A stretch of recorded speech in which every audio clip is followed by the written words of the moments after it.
Object oriented programming. As the name subject suggests, object oriented programming refers to language that uses object in programming. Okay. That simply means we use object to program. Okay.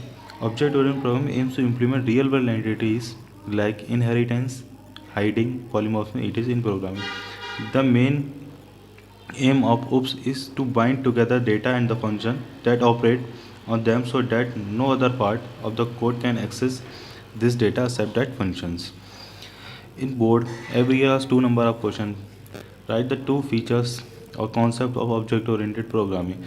So, is there polymorphism, inheritance, encapsulation, abstraction, class, object, method, and message branch? These are the features of object-oriented programming. So, you can write any two and you will get two numbers in board exams.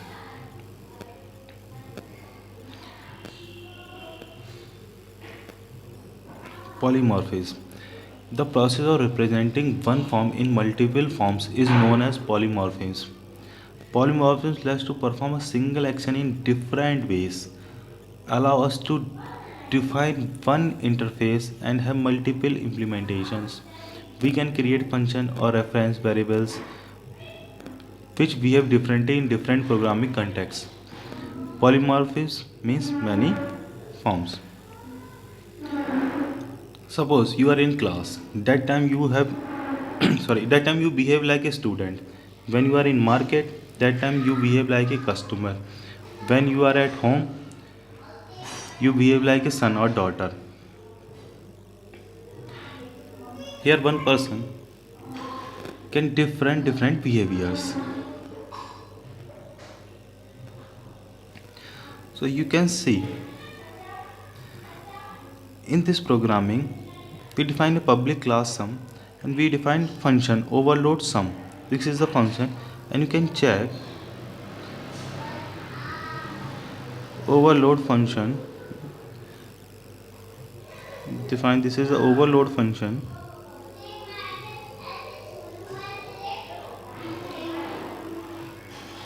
Okay, but it gives different outputs. See, we get three different outputs. So I hope you got it, the concept of polymorphism. Polymorphism is mainly two types: overloading in Java and overriding in Java. Inheritance.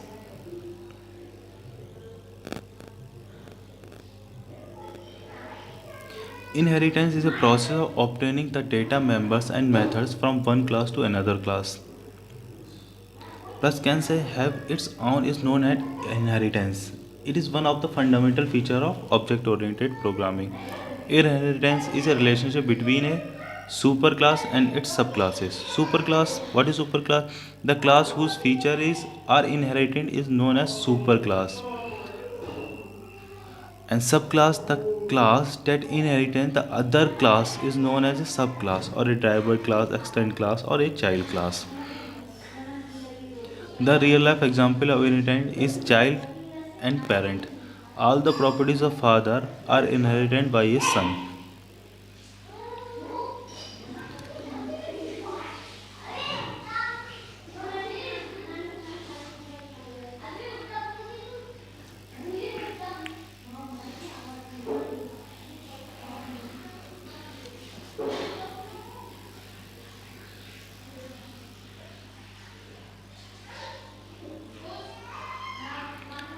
Next is encapsulation. Encapsulation is a process of wrapping up data and methods in a single unit is called encapsulation. In object-oriented programming, data and methods operating on the data is combined together from a single unit which is referred to a class.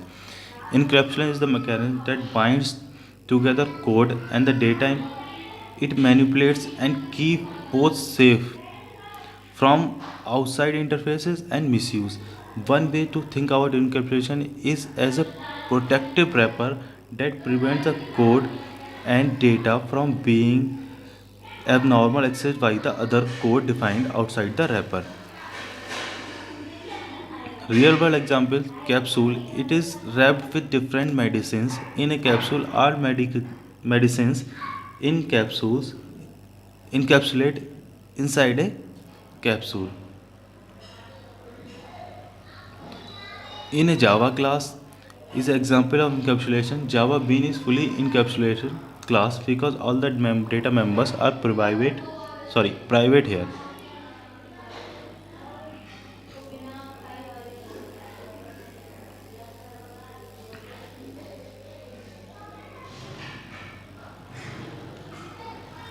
Abstraction. Abstraction means hiding lower level details and exposing only the essential and relevant detail for the user. Real world example. Let's consider a car which abstracts the internal detail and expose to the driver only those details that are relevant to the interaction of the drive with a car. Let's another example. Consider a ATM machine. All are performing operation on the ATM machine like cash, withdrawal, money transfer, retrieve money statement, etc. But we can't know internal detail about the ATM.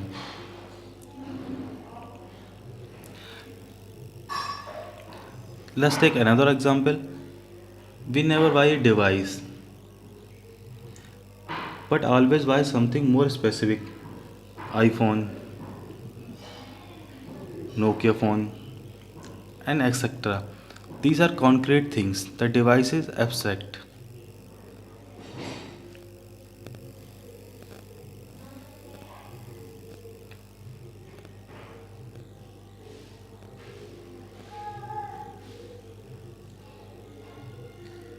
A class is a group of objects which have common properties. It is template or blueprint from which objects are created. In short, a class in the specification of template of an object. A real world example is a circle. Let's look an example of a class and analyze its work various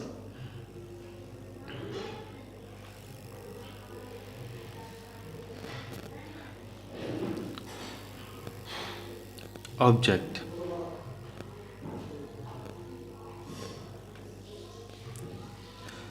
Object is a real-time entity having some state and behavior. In Java, object is a stand of the class having the stance variable like the state of the object and the methods as the behavior of the object. The object of a class can be created by the using new keyword in Java programming language. A object is a real world entity. A object is a runtime entity. The object is an entity which has state and behavior. Let's take a real world example. Dogs have a state, name, color, breed, and hungry, and behavior barking, fetching, wagging, tail, chair, bike, sorry, marker, pen, table, car, book, apple, bag, etc. It can be physical or logical. That means tangible or intangible.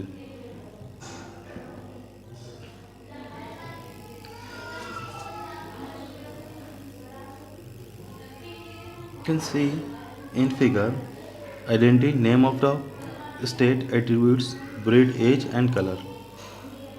Method. Method is a collection of statements that perform some specific task and return result to the caller. A method can perform some specific task without returning anything. Methods allow us to reuse the code without retyping the code. In Java, every method must be start part of some class which is different from languages like C, C++, and Python.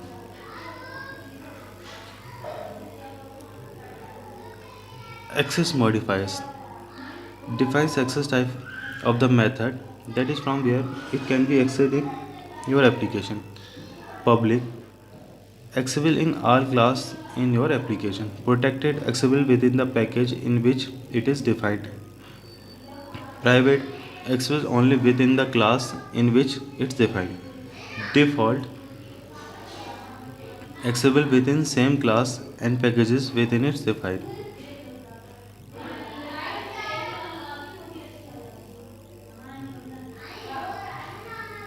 Message passing. Object communicated with another by sending and receiving information to each other. A message from an object is a request for execution of procedure and therefore will invoke to function in the receiving object that generate the desired result. Message passing involves specify the name of the object, the name of the function, and the information to be sent. Java packages. Java package is a group of similar type of classes, interfaces, and sub-packages. Packages in Java can be categorized in two forms: bulletin packages and user-defined packages. There are many bulletin packages in Java such as Java Lang, Java, AW, Java X, Swing, Net, IO, Util, SQL.etc. Advantages of Java packages. Java packages are used to categorize the classes and interface so that they can be easily maintained. Java packages provide access protection. Java packages removes naming collision. You can see Java Lang. In Lang, system.class, string.class. Java packages, util packages, ArrayList, and map.class. AW package button.class. Java static keyword. The static keyword is Java is used to for memory management mainly. We can apply a static keyword with variables, methods, block, and nested class. The static keyword belongs to the class data instance of the class. The static can be variable, method, block, and nested class. The advantage of static variables, it makes your program memory efficient. It saves your program memory. Why is the Java main method is static? It is because the object is not required to call a static method. If we are a non-static method, JVM create an object first, then call main method. That will lead the problem of extra memory allocation. This keyword in Java. There can be a lot of uses of this keyword in Java. This is a reference variable that refers to the current object. You can see in the figure this state and behavior. The reference variable represents the state and behavior of the object. Uses of Java this keyword. This keyword can be used to refer current class instance variable. Second one is this can be used to invoke current class method implicitly. This can be used to invoke current class constructor. This can be passed an argument in the method call. This can be passed as argument in the constructor call. This can be used to return the current class instance from the method. The new keyword. The Java new keyword is used to create an instance of the class. In other words, it instances a class by allocating a memory for a new object and returning a reference that memory. We can also use the new keyword to create the array object. Points to remember. It is used to create the object. It allocates the memory at runtime. All objects occupy memory in heap area. It invokes the object constructor. It requires a single postfix argument to call the constructor. You can see in the figure a statement and effect. If we simply create a box myBox, the myBox is created like that. If we use the new keyword myBox is equal to new box, then myBox. Then myBox have width, height and depth and all default values. Okay. Now we will discuss our primitive data types. The primitive data types include boolean character, byte, character, int, long, float, and double. There are 8 primitive data types in Java. Composite data types. They are basically combination of one and more primitive data types embedded in a single entity. You can see the example: string name, int age, double marks. This is a combination of primitive data types. Data hiding. The variables of a class be hidden from the other class and can be accessed only through the methods of their current class. Therefore, it is also known as the data hiding. For example, in a school, a student is not given to access to staff room. A student is a member of a class. Okay, we will discuss about this keyword, new keyword, static keyword, more discussion about this keyword in the chapter of method and function and constructor. Okay, so the concept of object oriented programming is over. I hope you will get understand. If you have any doubt, you can send me message or comment. Okay, thank you.